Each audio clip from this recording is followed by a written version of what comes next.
¿Eres del equipo pemmican o pemmican? Si alguna vez planeas un viaje de un año por la naturaleza canadiense, es mejor que seas del primer equipo para preparar el pemmican, un bocadillo de carne seca. Hoy en Sabores de la Historia con Max Miller.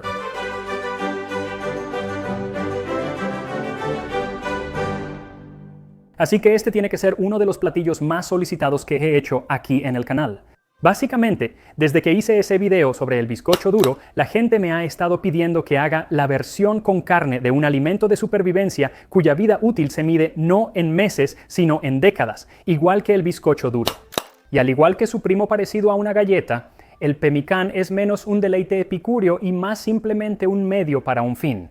No es algo que vayas a servir en tu próxima cena, pero sí algo que te alegrarás mucho de tener cuando estés cruzando el Ártico. La palabra pemmican se deriva de la palabra cree para grasa procesada. Ahora bien, aunque hoy en día se usa comúnmente la palabra cree, el pemmican fue y sigue siendo preparado por tribus nativas americanas en toda Norteamérica bajo muchos nombres diferentes y con ligeras variaciones en su preparación. En esencia, el pemmican es carne de cualquier tipo, secada, machacada y mezclada con grasa. Una libra de pemmican tiene tanta nutrición como 4 de carne común, que puede ser casi cualquier tipo de carne. Hay descripciones antiguas que hablan de pemmican hecho de venado, castor, alce, pato, conejo e incluso pescado. Aunque quizás la versión más común, o al menos la mejor documentada, estaba hecha de búfalo, y ese es el tipo que Lewis y Clark llevaban mientras cruzaban las llanuras en busca de un paso hacia el Pacífico. Se enviaron algunos cazadores a matar búfalos para hacer pemmican y llevarlo con nosotros. El pemmican es carne de búfalo, seca o asada, machacada y mezclada con grasa. Comemos una inmensidad de carne. Se requieren 4 ciervos, un alce y un ciervo, o un búfalo para abastecernos abundantemente durante 24 horas. La carne es ahora nuestro alimento principal, pues reservamos harina y maíz para las montañas rocosas, donde, según los indios, la caza es escasa. Así que, aunque no pudieron ponerse de acuerdo en la ortografía de la palabra pemmican, he decidido seguir su ejemplo y hacer mi pemmican de búfalo. Y tomemos un momento para hablar de esa palabra búfalo. Eso no es un búfalo, es un bisonte. Y sí, eso es correcto. El búfalo americano en realidad no es un búfalo, que es un género completamente diferente con el nombre algo curioso de bubalina o bubolus. Oh, mira, esto es bobolus. En los últimos 300 años la mayoría ha llamado búfalo al bisonte sin distinguirlos. Por eso existen el níquel del búfalo, Buffalo Bill, y varias ciudades llamadas Búfalo en Estados Unidos. Sé que en realidad es un bisonte. ¡Caray! El nombre científico es bisonte. Y el bisonte de las llanuras tiene el nombre científico bisonte. ¿Realmente quiere que sepas? Soy un bisonte. Como la mayoría de los textos del periodo que abordaré llaman búfalo al animal, usaré ambos términos en este video. Ya sea que uses bisonte, búfalo u otra carne, necesitas alrededor de 2 libras o 1 kilogramo, y debes asegurarte de quitarle la mayor cantidad de grasa posible. Si usas carne grasosa como la de res, elige el corte más magro posible.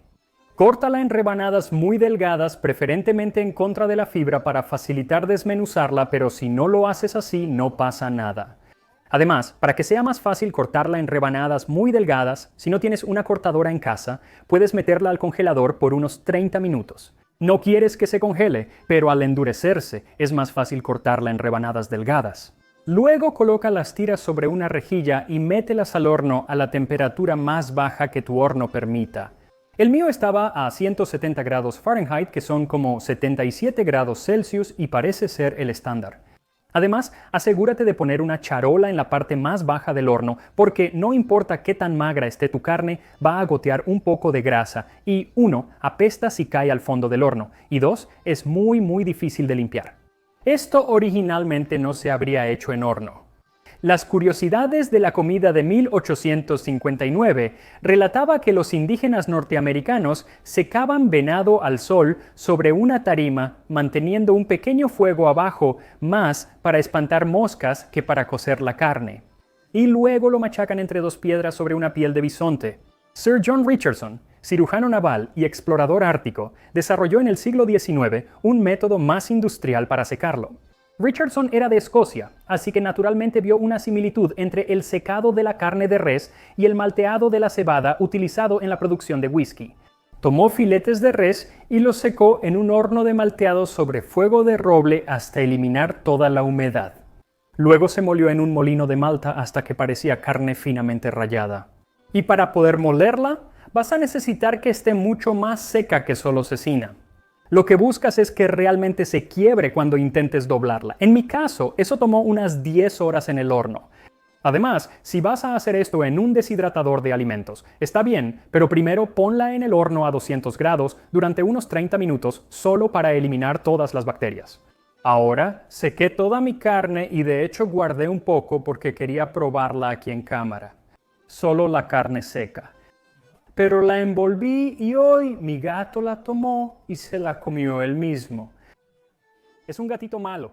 Solo confía en mí cuando digo que la textura era como de madera balsa delgada y el sabor apenas recordaba a la carne de res. Estoy bastante seguro de que cualquier sabor estaba solo en mi cabeza. De todos modos, cuando esté seco hay que molerlo. Empecé con un mortero y una mano solo para demostrarme a mí mismo que se podía hacer a mano. Y una vez que lo hice, pasé a usar una licuadora porque es mucho más fácil. De cualquier manera, quieres obtener un polvo grueso.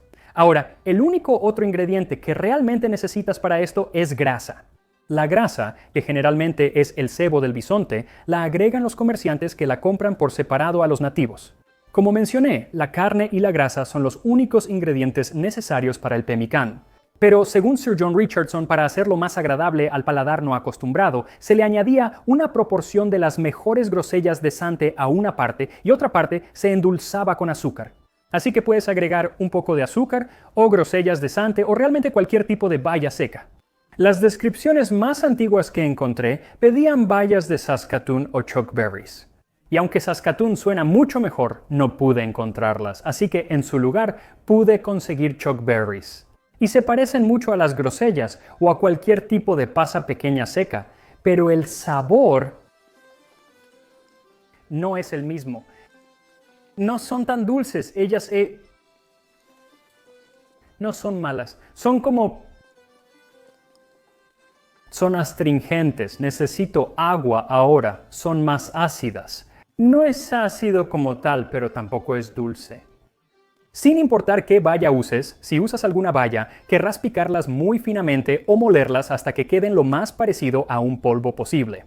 El único otro ingrediente que pude encontrar en recetas históricas fue la sal, y realmente no apareció sino hasta principios del siglo XX, pero supongo que ayudaría tanto a la conservación como probablemente al sabor. Entonces, para juntar todo, mezcla la carne con todos los demás ingredientes secos mientras derrites la grasa a fuego lento. Ahora, diferentes recetas del siglo XIX tienen diferentes cantidades de grasa. A veces es una proporción de 1 a 1, el mismo peso de grasa que de carne seca, y a veces es un poco menos de grasa. Así que yo iría adelante y usaría la misma cantidad en peso, pero puede que no necesites usarla toda. Solo usa lo suficiente para que todo se mezcle, porque puede quedar muy grasoso si usas demasiado. Además, usa guantes si vas a mezclar esto con las manos, que te sugiero que lo hagas porque la grasa en las manos tarda muchísimo en quitarse. Usa guantes. Después de mezclar todo, termina cociendo el pemmican en una bolsa de cuero sin curtir, con el lado peludo afuera.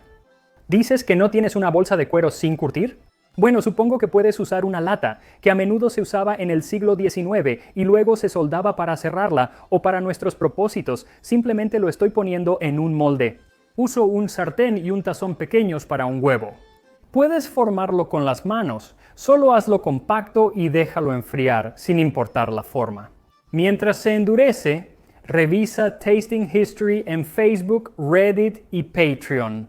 El apoyo de mis patrocinadores mantiene este canal, incluso en tiempos difíciles, como el pemmican lo hacía para los viajeros hace años. ¿Cuándo y dónde se inventó el pemmican es un misterio, pero definitivamente fue hace mucho tiempo porque ya se hacía en toda Norteamérica cuando llegaron los colonos europeos. El comerciante de pieles Pedro Pond, fundador de la Compañía del Noroeste en Canadá, fue de los primeros en mencionarlo en sus escritos. Uno de sus socios, Sir Alejandro Mackenzie, explorador escocés, hizo la primera travesía documentada de Norteamérica al norte de México, ya que algunas zonas de México pueden cruzarse caminando en pocos días. Ahora, el pemicán era un alimento básico en la dieta de Mackenzie y dependió de él durante toda la expedición, pero especialmente en su viaje de regreso. Como sabía lo difícil que era conseguir provisiones aquí, decidí prevenir cualquier escasez en nuestro regreso. Por lo tanto, ordené que se enterraran 90 libras de pemicán en un hoyo lo suficientemente profundo como para encender una fogata encima sin causar daño a nuestro tesoro oculto, y que al mismo tiempo lo protegiera de los nativos del país o de los animales salvajes del bosque. Así que las bolsas de 90 libras parecen ser en realidad el tamaño estándar para el pemicán, y tiene sentido porque una vaca bisonte en buen estado proporcionaba suficiente carne seca y grasa para hacer una bolsa de pemicán que pesara 90 libras. Y solo me imagino estos enormes trozos de carne de 90 libras secos con grasa, y me gustaría que hubiera fotos del interior de estas bolsas, porque realmente no puedo imaginármelo. Supongo que solo rompían partes de eso, no sé, pero el nuestro será mucho menor. Ahora, mientras Mackenzie guardaba su pemmican para el viaje de regreso, tuvo mucho tiempo para pensar en formas de mejorarlo y hacerlo un poco más interesante. Lo comía solo, pero también lo hervía con las hojas de chiribía, y en las orillas del río había muchísimas cebollas silvestres que, al mezclarlas con nuestro pemmican, lo mejoraban mucho. Aunque producían un efecto físico en nuestro apetito que resultaba algo inconveniente para el estado de nuestras provisiones. Lo dice porque gran parte del viaje tuvieron muy poca comida. En un momento dice, también me vi obligado a limitarles a 2 comidas diarias, regla especialmente ofensiva para un viajero canadiense. Una de estas comidas consistía en tiras secas de pescado machacadas y hervidas en agua, espesadas con una pequeña cantidad de harina y enriquecidas con un poco de grano. Estos ingredientes, al lograr una consistencia de budín rápido, daban un platillo sustancioso y agradable. Probablemente yo preferiría mi pemicán antes que el budín de pescado. Antes he tenido mala suerte con los budines de pescado. Soy un glotón para el castigo. La próxima semana haré otro cuasi budín de pescado. Como mencioné, el pemicán tenía muchos nombres y era común en casi todas las naciones originarias del norte de Norteamérica. Pero hubo un grupo que tenía una conexión más fuerte o al menos más famosa con él. El pueblo Métis de Canadá tenía una cultura única por ser descendientes de mujeres indígenas como algonquinas, Ojibwe y Cree, y de comerciantes de pieles europeos, principalmente franceses, escoceses e ingleses. El nombre Métis, de origen francés, se refería al mestizaje. Solían ser bilingües, lo que facilitaba su trabajo y comercio con los colonos. Una de sus principales mercancías era el pemicán. 2 veces al año los grupos de caza Métis salían a cazar bisontes. Los hombres cazaban y las mujeres preparaban la carne. Un solo grupo de caza podía regresar con hasta 1 millón de libras de pemicán, y considerando que un bisonte producía 90 libras de pemicán, eso es mucho bisonte. Se quedaban con una parte para ellos, pero luego comerciaban o vendían el resto. Alrededor de 1800 tenían 2 principales socios comerciales, ambos compañías. Estaba la compañía de la bahía de Hudson, que era el actor principal en el comercio de pieles porque en realidad tenía una carta del rey y recibía mucha ayuda de Inglaterra. Luego estaba la compañía del noroeste. Era un poco más nueva, así que dependía aún más del comercio con los Métis. Ahora, fue alrededor de esta época cuando en Escocia estaban ocurriendo las expulsiones de las tierras altas, y este fue un periodo en el que los señores echaban a la gente de sus tierras para poner ovejas porque el pastoreo de ovejas generaba mucho más dinero. Hoy en día en las tierras altas hay muchas ovejas. Thomas Douglas, conde de Selkirk, trasladaba a los habitantes de las tierras altas a Canadá para fundar colonias. Y ya había fundado 2 colonias antes de realizar básicamente una adquisición hostil, comprando la mayoría de las acciones de la Compañía de la Bahía de Hudson, después de lo cual se otorgó a sí mismo o se permitió usar la tierra para una tercera colonia alrededor de la cuenca del Río Rojo. Esta tierra era usada por ambas compañías y albergaba a muchas tribus nativas americanas, incluyendo a los Métis.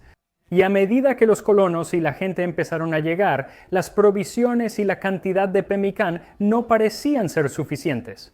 La Compañía del Noroeste, al notar esto, compró pemicán extra para asegurar comida a sus empleados que viajaban al norte a atrapar pieles. En respuesta, esto llevó al gobernador Miles McDonnell a emitir la Proclamación del Pemmican, que limitaba la cantidad de búfalos o bisontes que los Metis podían cazar y establecía que los hombres de ninguna de las compañías podían sacar comida de la región.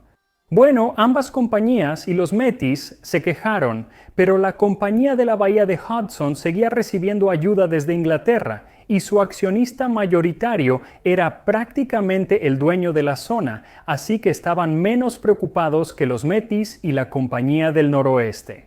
Estos dos últimos grupos decidieron ignorar la proclamación y hasta conspiraron para atacar la colonia. Y como diría Yoda, la guerra del Pemmican ha iniciado. Esencialmente era la Compañía del Noroeste y los Metis contra los colonos y la Compañía de la Bahía de Hudson. Las tensiones aumentaron, se reunieron milicias y estalló la violencia. Los Metis y noroccidentales destruyeron la colonia, culminando en la batalla de Seven Oaks en 1816. Para entender lo loco que es esto, lo mejor es ponerlo en un contexto moderno. Así que imagina que el gobierno decidiera poner un límite a la cantidad de color caramelo que se puede producir y vender. Bueno, tienes a Coca-Cola de un lado y a la compañía Pepsi del otro compitiendo por el color caramelo restante. Así que ambos en realidad forman ejércitos privados y comienzan a enfrentarse entre sí. Y esto continúa hasta que la ciudad de Atlanta es destruida y hay una batalla campal a lo largo del I-85. Es una locura. Y lo único que terminó deteniendo esto, no la de Coca y Pepsi, sino la verdadera en los años 1800, fue que Inglaterra intervino. Luchaban en la guerra de 1812 y contra Napoleón, así que no prestaban atención a lo que ocurría. Bueno, todo eso ya había terminado, así que finalmente intervinieron y dijeron, tienen que llevarse mejor. Y los animaron a formar una sola compañía, y así fue como terminó todo. Pero es una locura, y el hecho de que todo eso haya pasado por el Pemmican me da mucha curiosidad de probarlo. Aquí estamos. Pemmican, la barra energética histórica. Este es el pequeño. Creo que solo romperé un pedazo, está algo desmoronado.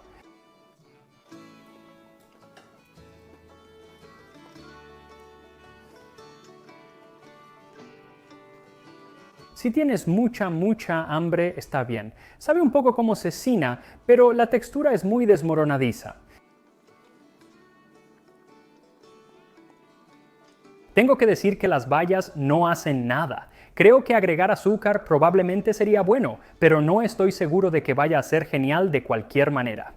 Parte de esto es que la grasa simplemente recubre la boca y puedes saborearla. No uses más grasa de la necesaria para mezclar. Es solo eso, no uses más de la necesaria. Aunque a menudo se comía solo, también podía cocinarse para hacerlo más apetecible.